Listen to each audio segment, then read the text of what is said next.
અને બીજું કે લોકો છે ને ઓફિસમાં પણ કોમેન્ટ પાસ કરતા ધોઝ હુ આર થોડું હોય છે, મેદસ્વી હોય છે, એ જે કોમેન્ટ પાસ કરતી હોય છે સાયકોલોજીકલ ઇફેક્ટ પણ બહુ હોય છે.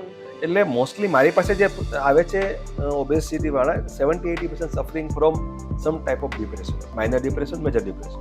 એટલે જ્યારે લોકો આવી કોમેન્ટ પાસ કરે ત્યારે કોમેન્ટ પાસ કરવાથી જે એને સાયકોલોજીકલ ઇફેક્ટ થાય એ લોકો પોતાની જાતને એલુફ રાખે, ઘરમાંથી જ બહાર બહુ સોશિયલી એક્ટિવ ન થાય, અને એ જે ઇફેક્ટ છે એમને કારણે એમનું જે વર્ક આઉટપુટ છે ઘટે છે, જેવું વજન ઘટે. This is my experience. બધા લોકો આવીને એવું કહે છે કે એનર્જી ખૂબ વધી ગઈ છે.